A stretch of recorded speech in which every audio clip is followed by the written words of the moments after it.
Ruchita Kazaria. Nazia is the author of critically acclaimed and hard-hitting book, Mothering a Muslim, which opened prime-time discussions on television and made front-page headlines in the newspaper.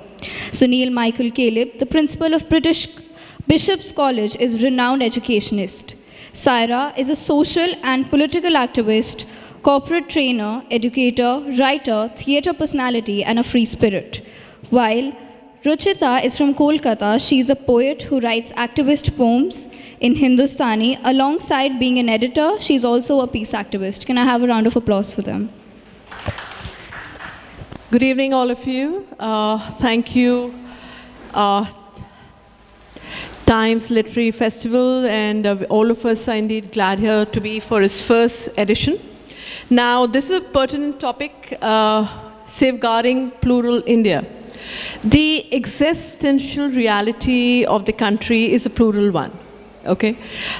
We believe in unity in diversity, not because we are a diverse country and we have so many languages, cultures, religions, castes. So I think it adds a distinct flavor to what we are all about. If we were a homogeneous society or a race or one monolithic, one country, one nation, one thought, one color, one creed, we would not be as interesting, right? Why do we add spices to our curries, to our food? Because it makes it appetizing, it makes it tasty, right? So that is what India is all about. It's a mixture of curries. I will not say it's a salad bowl because that's a little cliched. So I think India is an interesting curry bowl with innumerable Indian spices that actually give it its distinct flavor. So I'm glad that we have persons of intelligence and who've done phenomenal work in pluralism. So on my right is Father Sunil, if I can call you. Yes. So he is a professor at the Bishop College, and he's done phenomenal work in pluralism in India. So Father, we would like begin with you and ask you that somebody who is from a minority community and you've lived in India, it's considered prestigious to put children in missionary schools. There's a lot of clamor. People are wanting to put their children there. And they feel it's fashionable to put children in schools that sound something like St. John's, St. Mary's, St. blah blah, La Martin, and name it. However, when it comes to names that sound,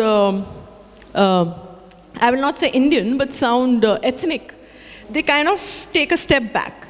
But when it comes to nationalism, that is based on the theory of majoritarianism, there's been a trend lately in the past couple of years where they feel that one school of thought should be like thrust upon people, and there shouldn't be any diversity. So what do you feel? Could you share your thoughts with us and share whatever you've experienced so far? Thank you, Saira.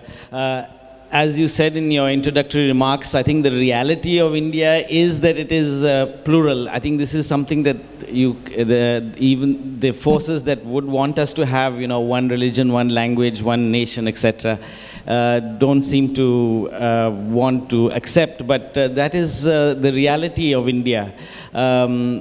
Especially in our college, we have a lot of students from the northeast of India, Nagaland, Mizoram, and Meghalaya.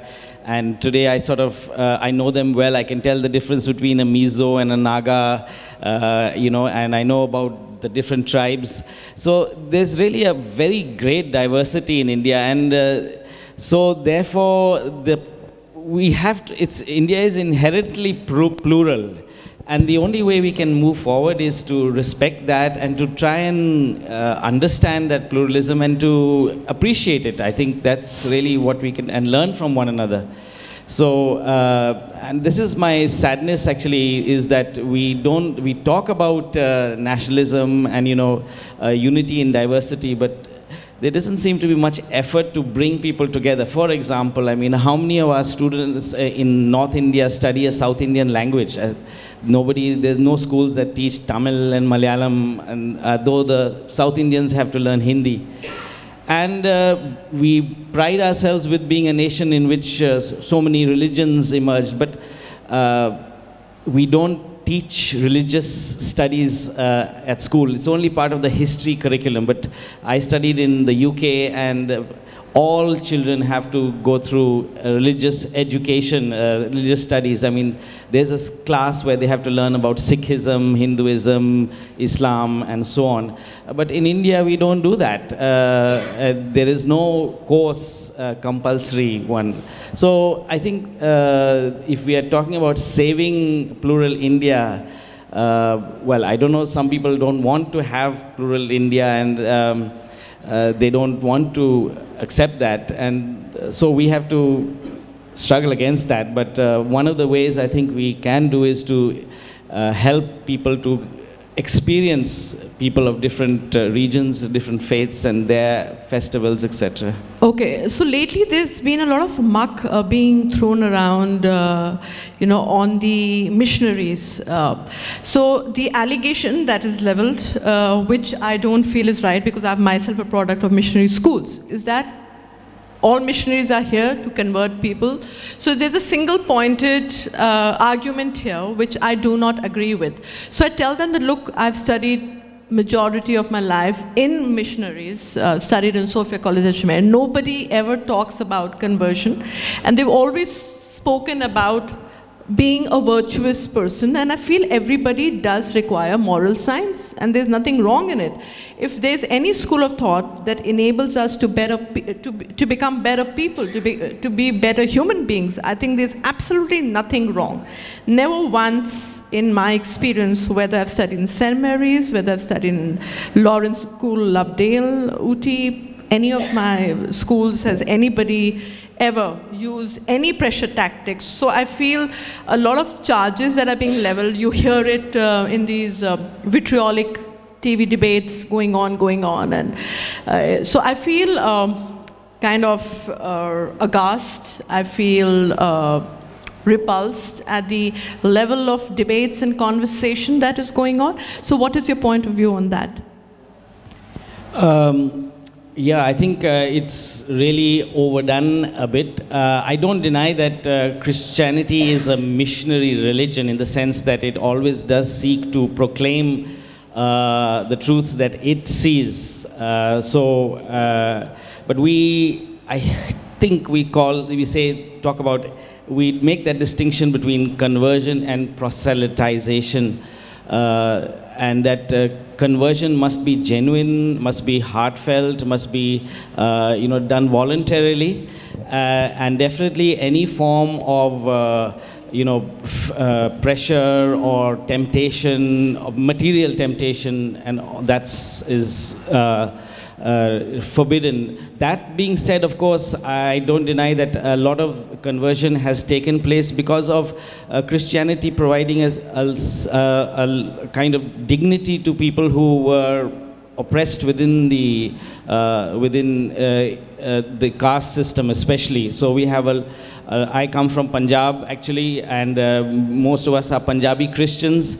As you perhaps know about, Pakistan, my ancestors came from what is now Pakistan. And the Christians in Pakistan, we all come from Dalit backgrounds, actually. And, this case of Asya Bibi, she's one of those type of people. So there was these mass conversions because people found a certain sense of dignity. As they said, following Christ enabled us to have a pagadi on our head, which was not possible earlier. So I don't deny that Christianity is a missionary religion, but certainly we never think of converting a person just to add to numbers. It is from a sense of commitment. Even this gentleman who's got himself killed in the Andaman Islands, he's of course, a foolish fellow, I think, but extreme. But this is there are some people like that. So but this is, yeah, so it's overdone. I mean, we wouldn't, Indian Christians wouldn't be 2.3, 2.4% of the population, though some people say they're probably a little few more than that because they aren't, they don't want to identify themselves as Christians, especially because if you're a Dalit and you identify yourself as a Christian, you could lose your benefits. So a lot of people in, say, for example, in Andhra Pradesh, don't get baptized. They are actually in everything but name, they are Christians, but they are not, because they would lose their scheduled caste benefits. All right, thank you so much.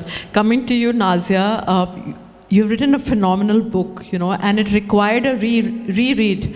So she's authored Mothering a Muslim, which has been, which has received critical acclaim from all across India, abroad.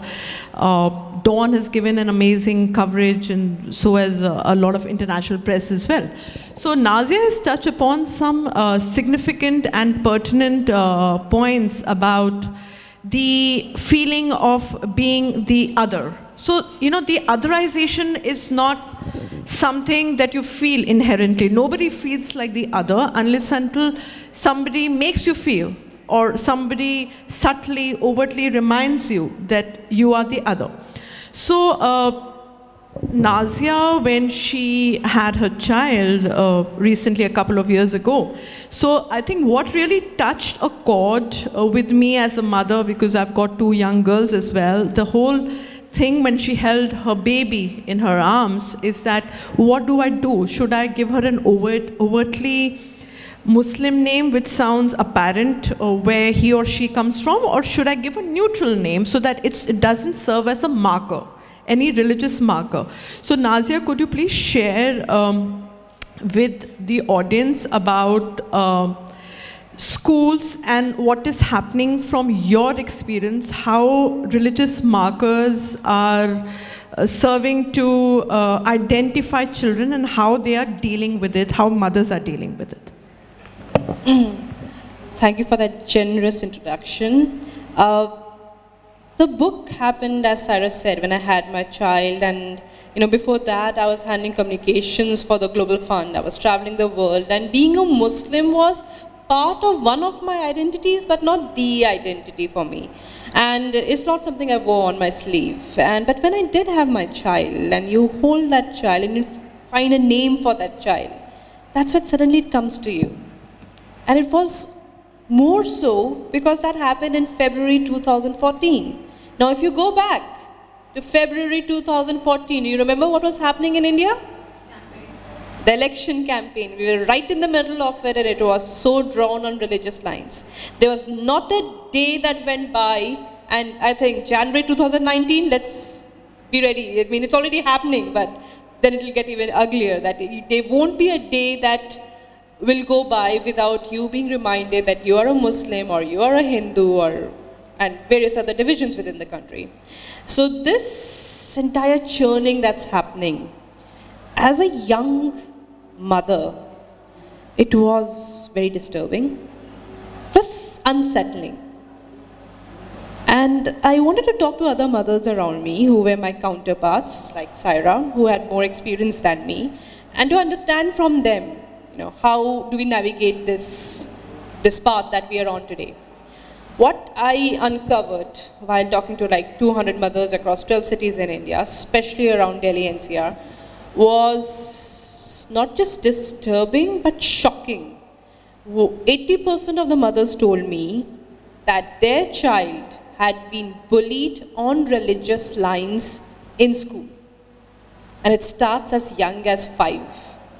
Today, 5-year-olds in school, at every school, are talking to each other like this.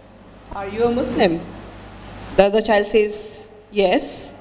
And he says, I don't like Muslims. And they start beating each other up. It's physical at 5 years old. You know, when growing up, we feel that it's not that bad. You know, abhi itna bura waqt nahi aaya. It's just on the TV. It's not you and me. It's somebody else. we like to shove things under the carpet. I said this earlier in one of my sessions. Like, we don't like to talk about sex. We don't like to talk about homophobia. We don't like to talk about Islamophobia too. But it's part and parcel of our daily lives.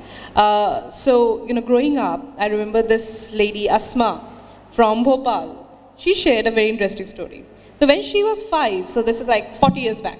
When she was 5, and they had, moved into a new neighborhood, and she was playing in a little lawn that was there. So this neighbor peeps in, and she was all alone, her parents were inside, and he starts talking to her. He starts having a conversation, new kid on the block.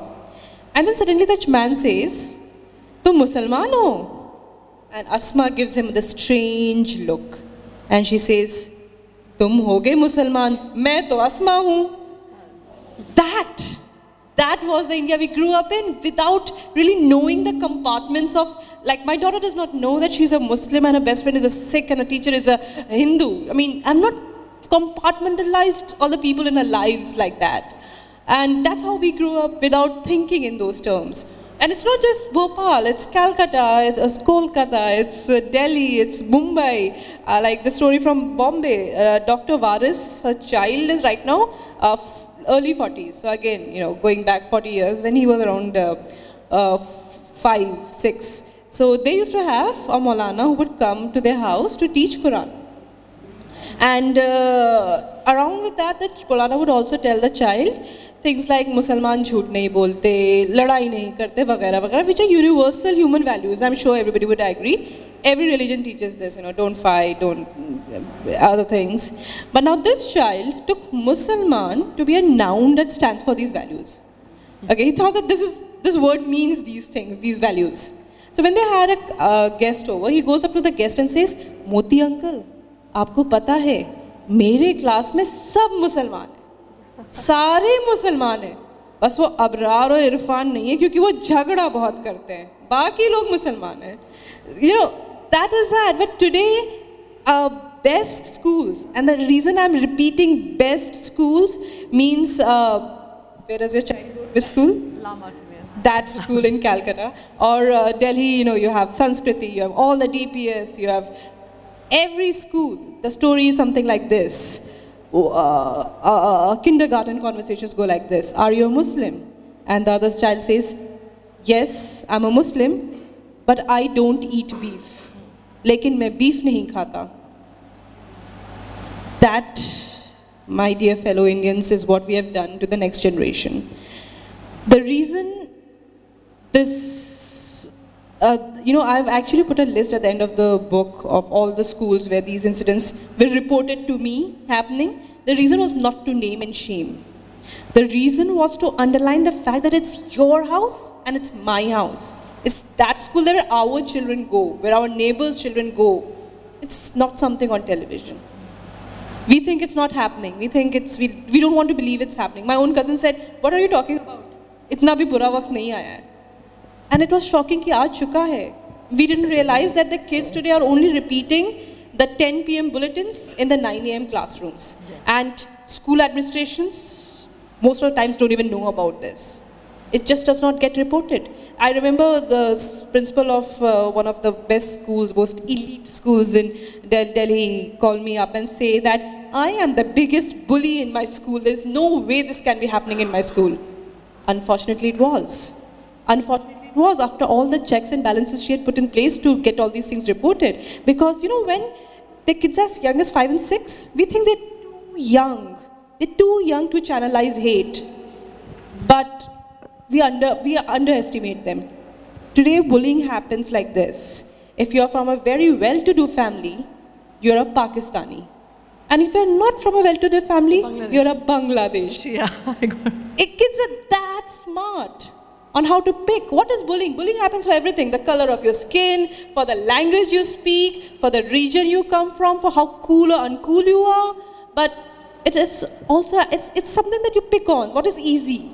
And unfortunately, our television and media and political rallies and from all shades make Islamophobia a very easy thing to pick on. It's just something in the air. This thing, that main beef nahi khata, and I talk to the parents and the parents are shocked. They're like, we don't discuss news. We don't have news running in the house all the time. I don't know where my child picked this up from. but it's just in the air. You cannot gatekeep anymore. So saving pluralistic India, I think it's high time we start treating our kids as adults, because as adults we are failing them. We are failing them when we don't address it when it happens at 5 years and 6 years, because the bullier thinks he can get away with it. The bully thinks maybe there's something wrong and I need to handle this on my own. You know, teachers say that hota hai, or teachers don't even address it. I'll take another 1 minute to talk about this story about this 10-year-old Saad who was sitting in class. So there was a bombing that had happened in Europe, and the next day the teacher in class, and the teacher comes in. It was an English class, and teacher comes in, she picks up the newspaper which is lying on a desk, she reads out the headlines, you know, there's many killed in such and such bomb blast, and she says, where is the world going? And she sits down. And when she sits down, there's this little silence in the class, waiting for what's next to happen. And now Saad is sitting in the class, he's the only Muslim in class, and suddenly this voice comes from somewhere in the classroom. One of the other students says, Saad, ye kya kar diya tune? And there's pin drop silence. Saad waits. He says that, you know, I just remember that child sitting next to me and telling me this story. He says that I was all flushed. I was embarrassed. I was just looking down at my thumbs and was like kind of waiting for my teacher to address this. Saad, ye kya kar diya tune? And the teacher just sat there, and 2 minutes later she got up and resumed class without addressing the elephant in the room. That was Islamophobia that was happening right there. A child who's 10 is supposed to answer for what's happening. I think as adults, we are responsible for what's happening. Silence today is complicity. I mean, I'm not saying that go and shout on television debates, but just being silent and letting it happen is, you're part of the problem. You're part of the problem. You know, you're not helping resolve the issues. You're adding on to the acrimony if you just sit on the fence. So, you know, this is really interesting. When Nazia was writing her book, she'd called me up to take certain quotes and pictures. So she was asking me, okay, so what's been happening in Calcutta? You've got 2 school-going children who are studying in the elitist school. I said, see, Nazia, honestly, I've not faced it. Bengal to bach gaya hai for some reason. We are not facing that communal, wrath. It's not like knocked at our doorstep as yet. So we are safe, at least. She was very confident. And I was really confident, let me tell you. Total dismissive. This is our conversation. Now, this has happened 2 months ago? 4 months. 4 months ago? 4 months after our conversation. Yeah, exactly. 4 months after our conversation, what happened is, my daughter, who is 7 years old, I'm not naming the child, I'm not naming the mother, because the idea is not to escalate, it is to de-escalate. The kind of home or, whatever we've taught the children, religion is not discussed. They celebrate Diwali, Holi, Christmas. So a month before Christmas, my younger daughter has already made a Christmas tree and she's put it up in the dining room. So this is the kind of environment we have brought our children in. I come from an army background. My father served in the defense forces for 40 years. So obviously the children don't know. They might be understanding, the older one, the cultural significance of being a Muslim, but the religiosity is not there. So what happened is, so I was just keeping a tab on her schedule, and I reminded her, don't you have a birthday party to attend on so-and-so date? Because her mother sent me a WhatsApp. So little Farishta, who's just 7 years old, told me, no, Mama, I'm not going for a birthday party. And she kept quiet and she put her head down. I said, why aren't you going for a birthday party? What happened? Her mother sent me a WhatsApp. Mama, tell me one thing, are we Muslims? So trust me, for a second I was in my car, I was taken aback. Because in all these 7 years, I have never told her, you're a Muslim. She's never asked me what religion I belong. So I thought all this while that they are in La La Land. So I was taken aback. I said, what happened? So she said, this girl has told me not to come for a birthday party because apparently I'm a Muslim. So I said, okay, all right. So give me the mother's number and I'll just have a little chat. So I called up the mother and I said, see, my daughter has said this, and definitely the children have picked up this conversation from adults. So she completely was apologetic. She felt embarrassed about it. And she insisted I send the daughter, and she said, look, let's just ignore it. It is some immaturity, some kind of a inane conversation happening between two children. So a little while later, the father called me up. He apologized profusely, and we ended the matter. I sent the child to the birthday. Now, just understand. So the gentleman is telling me that, look, our karigars are Muslims. So obviously, I'm a very secular person. So what happens is people who do not have a kind of a cultural sensitization. That has been such a experience that, you know, aap to Musliman hi nahi lagte, and you'll be like, what do you mean by I don't look like a Muslim? Then the person will be a little, you know, taken back. Like, you know, I have my meat wala who's a Muslim, my tailor who's a Muslim. And or I'm very secular because I have a Muslim driver. Okay, that is a very common one. Look, we are secular people. My driver is a Muslim. Our karigars are Muslims. So that is what we get to hear. What we don't understand is that across social strata, on the same levels, all religions are the same. Economic, it really depends economically. on your economics. Yes. But Islamophobia is as of now permeating all the levels. It's going from right from the top to the bottom. Correct. Yeah. So coming to Ruchita. So Ruchita is a writer and an advertising professional, as well as a very avid activist, peace activist, also a member with Aman Ki Asha. So Ruchita, would you like to share your anecdotes and some experiences from life? So Ruchita comes from a traditional Marwari setup. And what I found surprising when we initially became friends almost a decade ago is her posts were prominently about Urdu and ghazals and shairi. And so I found that refreshingly different, you know, because these things you don't expect normal Muslims to put up, but she was doing a lot of that.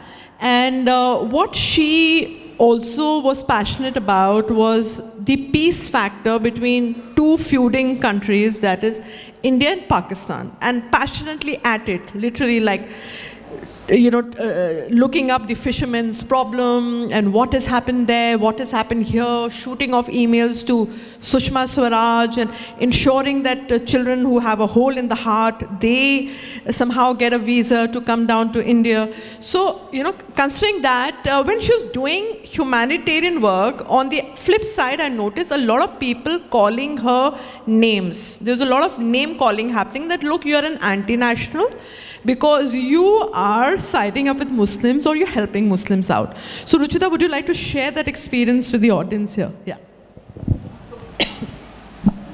I'll do that.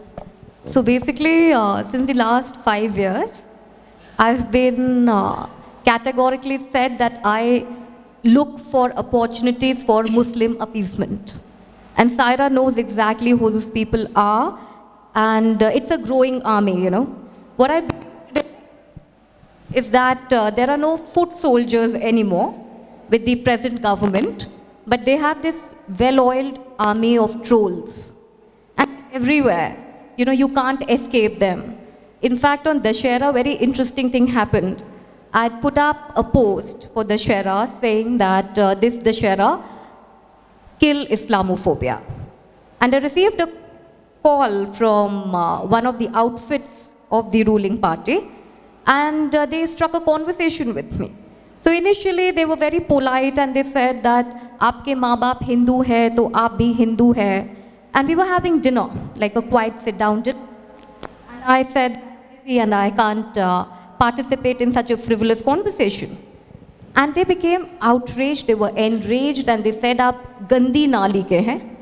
और आपके माँ बाप आपको अनाथ आलय से लेकर के आएंगे, अनाथ आश्रम, I believe. They got you from an orphanage. And you cannot be a Hindu, you cannot be a Marwari. We are coming over to your house to hold a dialogue.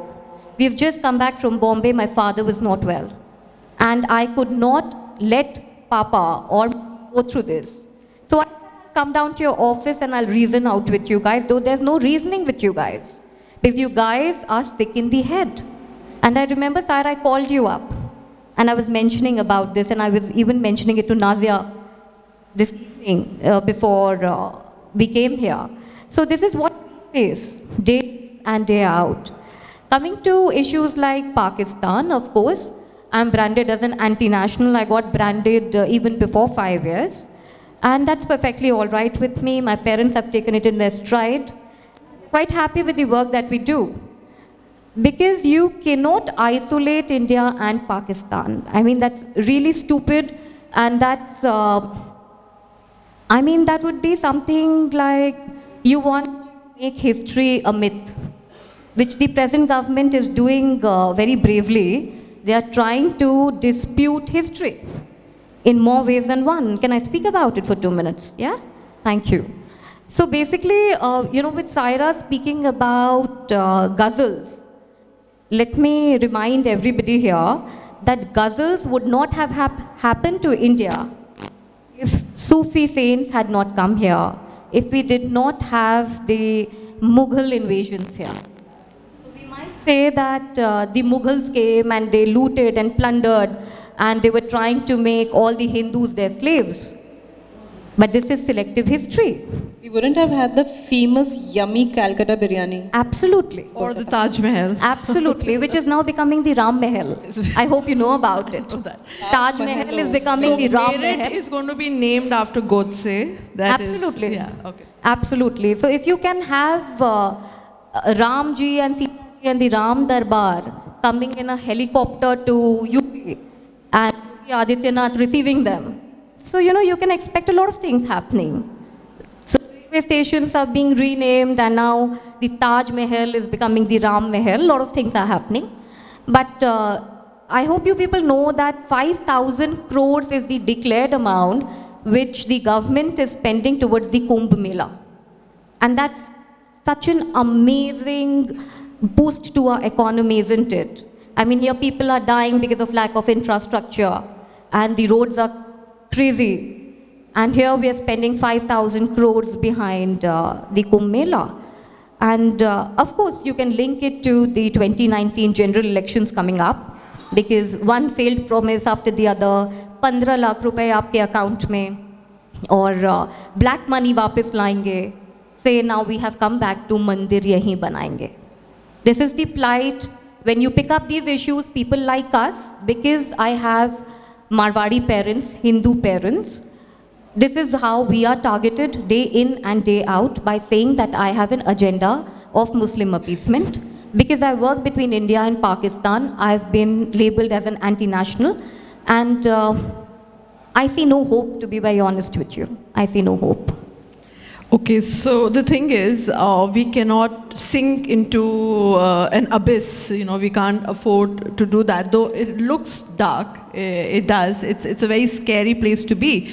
Now, since I appear on most of these national discussions on the different channels, so it's very, you know, it becomes really apparent the kind of political posturing these channels take, and some of them can be really vitriolic. And the trolling that goes on throughout the night. Sorry, patriotic or jingoistic? Both. Jingoistic as well as vitriolic. So yesterday I was on a discussion on Ram Mandir. So the solution I gave them is, why not build a children's playground or an all-faith center? So which I felt as someone, as an idealist, that should be the most amicable solution on the disputed side, since the matter is still sub judice. You won't believe it, the kind of trolling that went on, and people were tagging my name, and throughout the night on Twitter, they were like, has she gone mad? She needs to be shot. Mandir wahi banayenge. And somebody who was on the panel with me happened to be my father's first cousin, who entered the panel discussion saying, Jai Shri Ram. Okay? So he thought, you know, you chant whatever. The idea is, for me as a humanist, is that, you know, if there is a side that is still under dispute, it's a disputed property, so why not build something which all human beings can enjoy, the children, and we can leave a better future to the future generations. So I'm all for Ram Mandir, but please make it and let's move, let India move forward. Exactly. I mean, we thought this conversation was done in decades ago. And we are right there, because it's a dead horse that needs to be flogged to keep us out of conversations that really need to be happening. Correct. Yes. So now, coming back to you, Father Sunil, there was also pertinent discussion going on regarding a particular father, and the issue had had gone to the Vatican. There was a rape case. So what I said, what I told these people is that these are singular episodes. It's not that the entire community, they are shielding rapists or whoever is a senior person. So what happens is, the trend is that if somebody is a rotten apple, the entire lot gets branded, and it becomes like, okay, they are here for this agenda. Muslims are anyway branded as terrorists, anti-national, because of a few misled youth. A lot of name calling, a lot of stereotyping communities is happening. So now, what do we do collectively as human beings who don't really overtly wear religion on our sleeves, who are humanists at heart? So what do we do now? How do we take the future ahead? What do you feel about that, sir?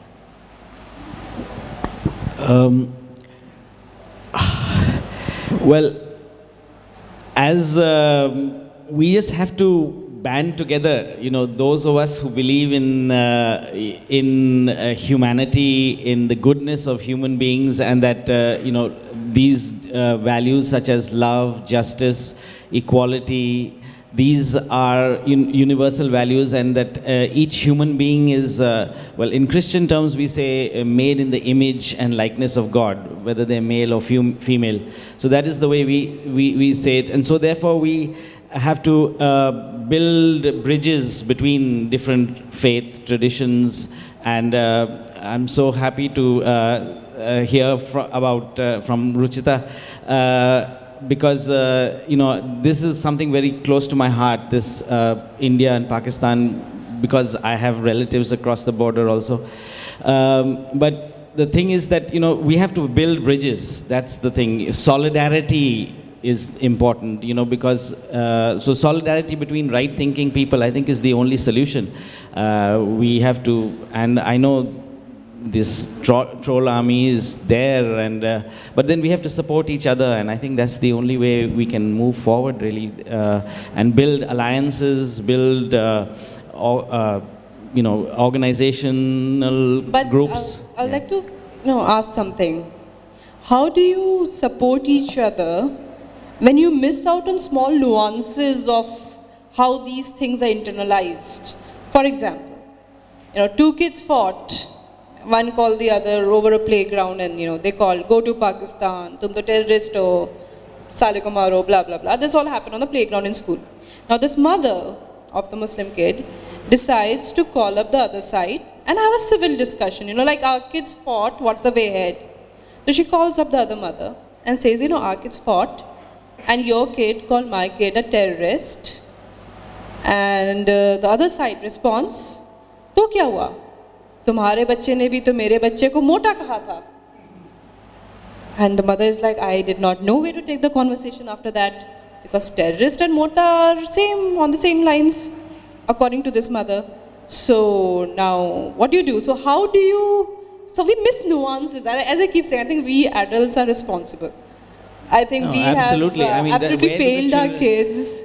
Absolutely. Where do the children pick up all this word terrorist and all that? That's from the dinner table, whatever their adults have told them. So there's no doubt about it that the children are being fed all the poison, and that is no doubt about that. But, well, our schools have to be places where we can try and write that, to some extent. And actually my wife, by the way, I'm a Protestant. So yeah, though we are called father, I'm a Protestant, so I'm married. And my wife actually teaches at La Martiniere for girls. And she does try to push back on these kind of things, because she does sometimes come across this kind of, this kind of stereotyping and all that kind of thing, and she tries to challenge the children a bit about these kind of things, and recently had an assembly about this issue of the way in which we discriminate against people who are different. So, but I know a lot more needs to be done about that, and I think as a Christian, where we run so many schools, I think we need to do much more about this kind of thing. No, I think it's happening across the world. It's not an India phenomena only. But what I see happening in the West is that our institutions, like schools, are places that are still standing up, that every day they underline, they understand, they're not kind of shying away from the reality that is there outside. And they are making sure that, underlining the fact that this is a secular institution. By the way, when did secularism become a bad word? So now, apparently, just because I said, why don't we build an all-faith center, and why not a playground for children of all communities to play with? The way I was trolled and abused for liberal values, which I feel should be the vanguard of every citizen of India, became something that I should be ashamed about. So now when I appear on these channels, people will, oh, you secularati, you liberalati, you this, you that, you urban naxal, things like that. So, the values that we held close to our heart, to our mind, they're the same values that you're being shamed about. I think that is what we all need to be careful about, and we need to safeguard, because our diversity is what makes us, and if we try and make it into a religious thing, then we'll become another mini Pakistan. Or something else. Do we want to be Pakistan? No, that is what. So now I think what Nazia said, this shift in thinking is a world phenomenon. It's a global phenomenon. You look at the ISIS. So here internally, we are facing the wrath of the right wing from both sides of the fence. So somebody like Nazia and me probably will be unacceptable in the Muslim community, the extremists that I mean, people who are really orthodox. So they'll look at us, they'll judge what you're wearing. Oh, you're wearing a sleeveless. All right, you're wearing denims. So like, what do we go? Where is the space for people like us who believe in liberal values? So you're not wanted there. They don't regard you as one of them unless until you have a beard or you're wearing a burqa or a abaya. You're considered too liberal there, or you're considered too progressive there. So what happens to this entire generation who were fed that, look, you should hold your ideals close to your chest? What do we do next, Ruchita? What do you feel? I believe we'll need to dig roots again. And by saying so, I mean we'll need to go back to medieval India, perhaps. And, there a lot of inspiration, there's a lot of wisdom there. For example, you had Tulsidas. And you had Tulsidas staying all his life in a mosque, and at the same time, there's been no greater Ram Bhakt. So he was writing devotional poetry for Lord Ram sitting in a mosque. I said, this is what needs to be done today, digging back the roots. Going back, today you see Kabir. Kabir was not writing in Urdu, he was writing in simple Hindi. Though yes, he said no to Sanskrit, but why? He said no to Sanskrit because it was meant for the elite Brahmins. It was not regular, everyday Hindi. People could not understand it, could not appreciate it, Saira. So I think a lot of wisdom can come from looking back into history, and that is where the hope is. You look at Guru Nanak. Guru Nanak imbibed the best of both Islam and Hinduism. So when he looked towards Islam, he said that let there be one God and let not there be a face to God. And when he looked at Hinduism, he looked at karmic understanding of lives. So I think what we need to do is we need to go back, we need to revisit, and we need to draw inspiration from there and include children when we talk about these things. This is important. Yeah. So I think the future, the roadmap ahead is to look at national civic rather than national religious, because end of the day, nationally we should be proud of our culture, all of us, but what happens when you bracket everything under one umbrella and believe in race superiority, you become a race supremacist. Now there's a term called white supremacist in the West, which is a reality. Similarly, in Islamic countries, people look down the others in disdain. For example, there is a caste in Pakistan, supposing you're Bora or you're somebody else, Ahmadiyya or so. Oh, no, you're not Muslim enough. You're not Muslim, you believe in somebody else or someone else. So again, what happens is you check the other person out and the person never somehow matches up. Now there's a community known as the Ahmadiyya community who call themselves Muslims. However, in Pakistan, they don't have a status quo. Okay? And they are not recognized, they're called another sect. But however, they say they're Muslims in India, they say they're Muslims in Pakistan, but they've been badly treated. Now, even if you are from a monolithic faith or you believe in the Semitic religions, it's not necessary that you'll be treated fair and square. There'll be a lot of disparity there. It'll always be a caste order in place that my caste is better than yours, my language better than yours, Hindi should be the official language, should be the national language. The idea is, why should any language be thrust on a particular state where they've never ever spoken that language in their entire lives? If you look at the culture of North and South, it is so diverse. In fact, there is more similarity between India and Pakistan than South India and North India. So that is how diverse we are as a country.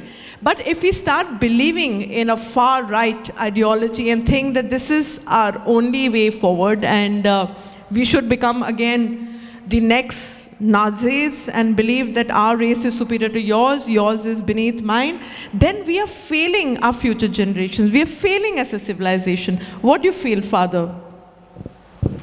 Absolutely. I think that's absolutely, this kind of racism has no place. I mean, even as a religious thing, I think within America, for example, there are huge pushback to the kind of racism that is apparent amongst some of the, I would definitely say some of these right-wing Christians, they mix up, you know, nationalism and Christianity, but there's a huge pushback against that by liberal Christians against the right-wing sort of Republican Christians. So within Christianity, we are fighting this war as well between people who are fundamentalist Christians and more liberal Christians, liberationist Christians. So this kind of internal debate and war sort of thing is going on within Christianity, and it's going on perhaps within Islam as well. And it's happening everywhere. So all these problems are universal, I guess. What is not universal is how we fight back and how much we allow them to come and, you know, come within our collective conscious. And like I keep saying, if you hear hate speech, be it from the right, left, center, anywhere, just reject it. That's the only way forward. Reject hate in whichever color it comes in. Yeah. So, Ruchita, any add-ons before we open the session for questions? Yes, I believe that today a large majority is being equivalent to fence-sitters. And they believe in passive terrorism. That is, it's not happening to me, so why should I react? And I'm not trying to behave holier than thou. It's happening in my family. My parents have the same outlook. It's not happening to us. Why are you getting so perturbed about it? And I said, I am perturbed about it because we stand for certain value systems. So, you know, it's not that I can isolate my family. They all think alike. Because it's happening to my country, and that's nationalism to be worried about your country. Absolutely. So it concerns my countrymen, it concerns my neighbor, it concerns my friend, it concerns everybody. So let's not be in any state of oblivion where we feel it's not going to knock at our door. And it's not about my neighbor or my friend. It's about me and my child. As an individual, what we have stood for. Nafrat aapka mazhab nahi dekhegi. Hate will not look at your religion when it sucks up your child. Be it the bullied or the bullier, both of them are collateral damages of this hate politics that we are seeing today. And I also believe that we need to stand up for these weird transpirings happening here, the Allahabad becoming Prayagraj. I mean, do people understand what is happening around them? Or are we so self-absorbed that we actually don't care? Are we trying to dig up a deeper understanding and try and internalize as to how deeply we are harming the basic fabric of India? How many of us are actually interested? True. See, history is something that is sacrosanct. You cannot change it. Now, the interpretation is different. You know, people coming as plunderers because there was no concept of a nation state. everybody was annexing the other kingdom, that when civilization had not become so developed as it is now in the 21st century, that was the code. How do you survive? It was a survival of the fittest. That is what I tell people. Every kingdom, every king or ruler was annexing the other. It's not about just the Mughal invaders or some other invaders. Everyone was invading the others. The Marathas were invading, the Mughals were invading. Everybody was invading the other before a concept of a nation state came about. So I think all of us sensible people need to be more resolute, need to be louder and not sit on the fence. And before we end the discussion, we'd like to ask the audience, if you'd like to ask you any questions, we'll pass the mic if there are any volunteers around. Somebody would like to ask a question. You can shoot a question to any of us.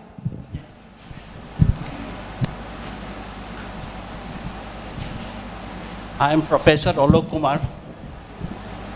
I am a Hindu, not Hindu. I am a Marxist, not a communist. I am a Catholic, not a Christian.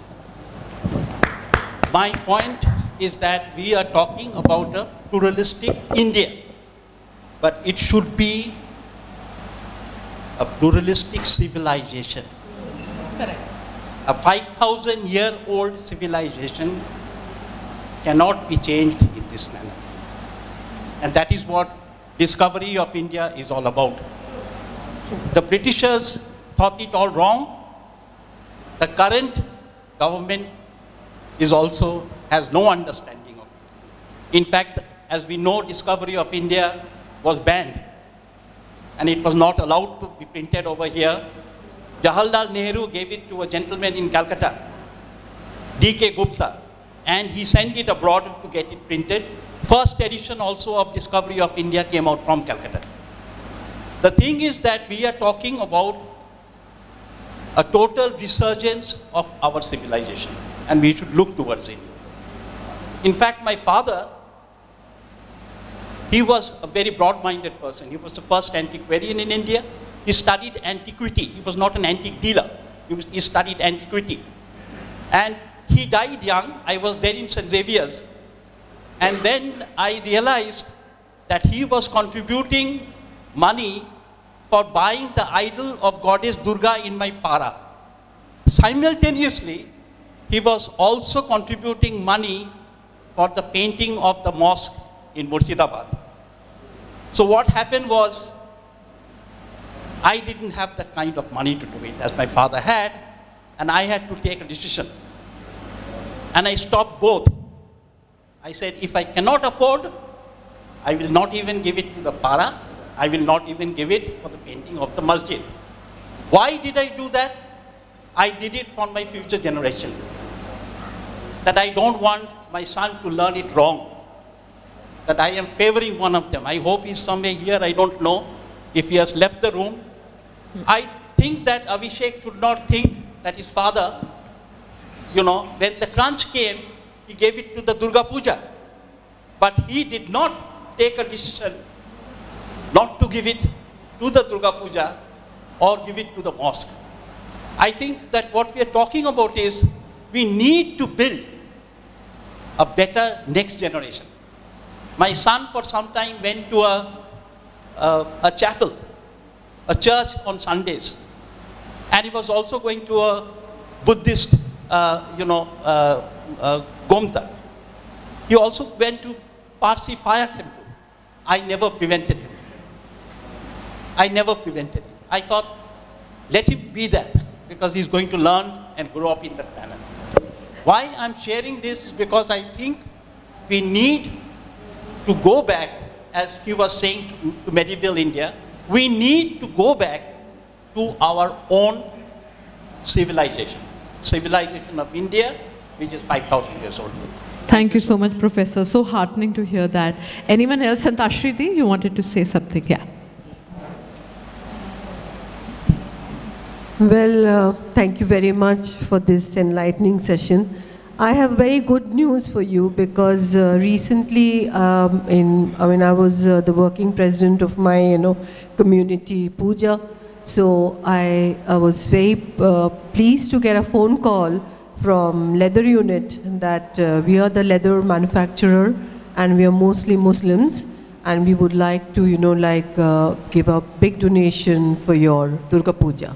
So that, that those people were very young people, about 35, 36 years old, and their children are also going to very good school.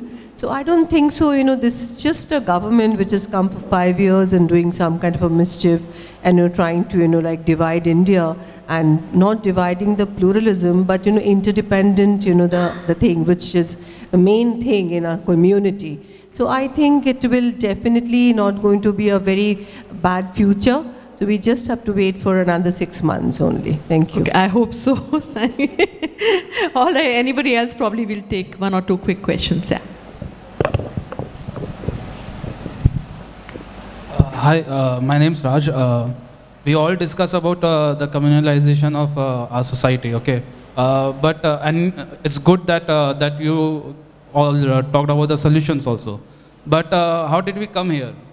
Is it because of religion in politics? Is it because it's people? Because ultimately people elect leaders.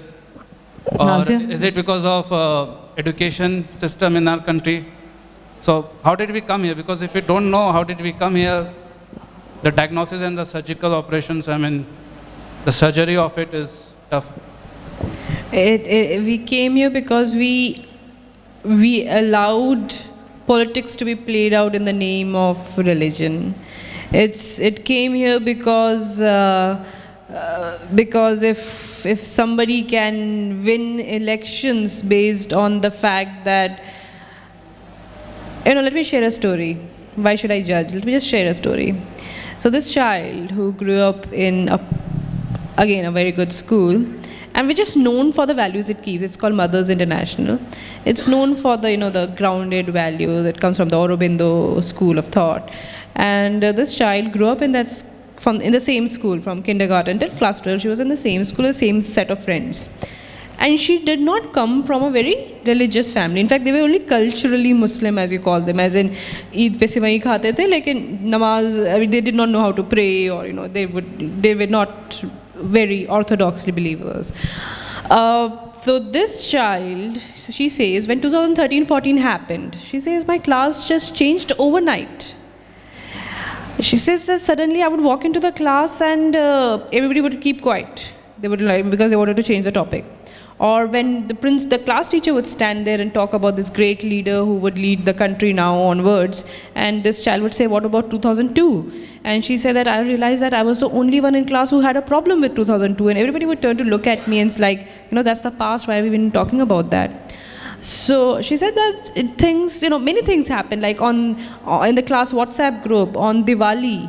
It would come on Diwali, like, Happy Diwali to everyone. But on Eid, she said, I'll get a personal message, not on the class WhatsApp group, as if Eid sirf meri, Diwali sabki hai. And many other things. She said, just small things that just kept happening in those 2 years that suddenly things changed. And it just started getting so much that she said, I wanted to start wearing the hijab. She said, I wanted to start wearing the hijab because you think that you live in a cosmopolitan world, but then you realize you don't. And you as well as might start wearing the hijab so that you at least get accepted by the Muslims, because this side will never accept you as one of their own. And bias has always existed. Prejudice has always existed. It's not something that has come overnight, of course. But this in-your-face, no-holds-barred hate that has come in, it of course is handed down from top to bottom. I hope that answers your question. So I'll just like to add another point on how it is actually, how we've allowed it to fester. I could have never ever dreamt that I could tell my own brothers this. I told them, after Junaid and all these guys got lynched on the train, I told them, don't travel by train. Because once you have your names out there, it doesn't matter whether you are a liberal or whoever you are, but your names are plastered outside, which is a marker. So if anybody, needs names or anybody wants to do something, you have your names out there, so kindly stop traveling. So this is, if we feel that it's a joke and people laugh at it, and if everyone is feeling it, then there is something, there must be a method to the madness. And we need to fight this madness, whatever is happening. That is the only way to safeguard plural India. Any other question? We'll take a last one, and yeah. I just want to add something, that we, Actually, there's a lady at the back. Probably we'll just ask her, then we'll come back to you, sir. Yeah.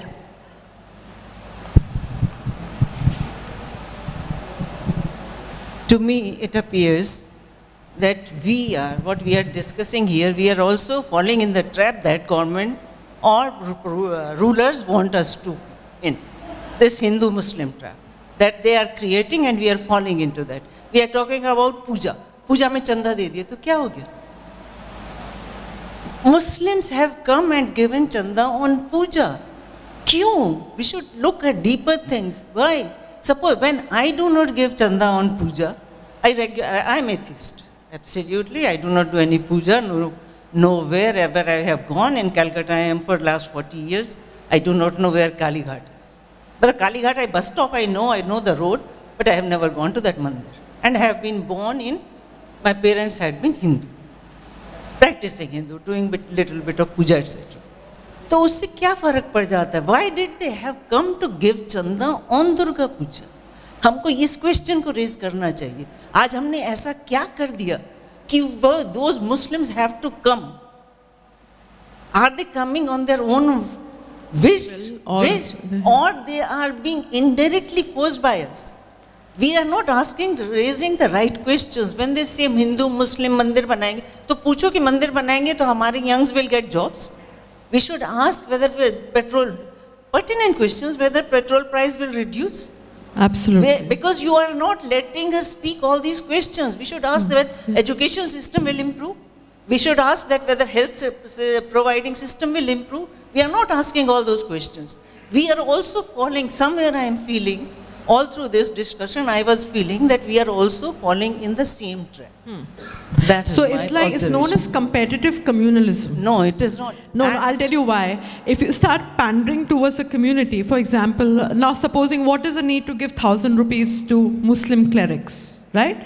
Now when you give 1,000 rupees honorarium for not contributing to society, then the rest of the communities would ask, what about us? Where is our honorarium? So whatever you're talking about is significant. You know why? Because if you're pandering towards one specific community, the rest of the others will say, what about our honorarium? So why even feed into that? So Father, would you like to answer? 25,000 for every Durga Puja. No, we're not talking about Durga. I'm talking about a totally different issue. Of course. Yeah. It's all interdependent. It's a community feeling. If we completely ignore what the government or the political parties are trying, like to divide us, but at the ground level, we are all together and interdependent, I don't think so we should be having this. Father, you'd like to add something? No, just to say that yes, it's politicians have created this because this is one way of getting votes, cheap votes. Rather than spending a huge amount on a hospital and all, you can buy a few votes by giving an honorarium or giving money to the clubs for the puja. It's a one-time thing, you can get away with it. Rather than having to budget for a huge amount of money on better schools, better colleges, better hospitals, etc. So this is cheap politics, basically. But it's not just the politicians, it's also us. Let's not put the entire onus on the political clan. I mean, we do watch news. We allow those TRPs are us. It is us who's watching that, and it is us who's allowing that kind of, not just cheap politics, but really the kind of language that is being used. I mean, no wonder the children are only repeating that because it's in the air. We have allowed that conversation to fester among us. Yes, there's certain channels, and I feel we should boycott those channels and boycott the products that are, like you have for Israel, boycott, disinvest and sanctions, BDS. We should have the boycott and disinvest these channels which promote the hate and the products. That's where it will hit their pocket. We should create a awareness that, if Hyundai or whatever is advertising on Republic TV or in Times Now, They that's need economics. to be. Yeah, I don't. Economics. Of course, this is So also on a parting sponsored by note, Times of India. But anyway, That's economics. I think what we actually need to do is, as I said, reject any language of hate. Whichever color it wears the right-wing colors, it wears the left-wing colors, it wears the central color. anybody on the Reject extreme, hate anyone on the straight away. extreme, just reject the ideology. Left or right or whatever side it is, anyone who's brewing trouble, anyone who's divisive, any philosophy, any ideology divides us as a human race should be rejected outright. I think that's how we can actually save humanity. Yeah, Ruchita? What do you feel? Right. And I think we need to hit these streets again, that at least coming from Calcutta, we can believe that, for example, we had that major protest about Gauri Lankesh. But then the participation from Calcutta was really poor. Santashri was there, Saira was there, and what do you feel? How was the participation? No, so like I said, as long as not affecting us, people don't really hit the roads. We need to understand it's not about us. We need to save what is left of us, which is again humanism. Before we call ourselves this or that, we need to wear our humanity on our sleeves. I think that is the way we can actually see ourselves and our children. So I think the collective voice of the civil society will make a lot of difference. Indeed. And for that we need to come together in large groups, or maybe have talk shows like these to drill some sense into the society. And also, around just us. on a parting note, without naming any channel, because I don't want to dabble in politics or any kind of controversy. So I asked this head of a channel, why do you show these vitriolic shows 24/7? So he says, Saira ji, see, we showed Shanti and Ekta, ye dikhaya. We had a very poor TRP. So now what happens is, when somebody is out working at home and he's on a low salary and he's angry with his boss, and he's angst-ridden with something or the other, he wants to come home. Either he will thrash his wife, black or blue, or he will drink himself silly with alcohol, or he will switch on the TV, he'll be like, Bharat Mata Ki Jai. So that time he'll feel validated that I am the king, it is my country, it is my this and that. So he as a person feels validated, and this is somebody very senior from one of the channels telling you, and this is from the horse's mouth. So this is how far we have come, and we need to save humanity. I think, should we end it here? Yeah. Sure. So let's end it on humanity ki jai. Yeah, it's again humanity ki jai. Let human beings, the Homo sapiens, and evolve and continue as a race. Thank you.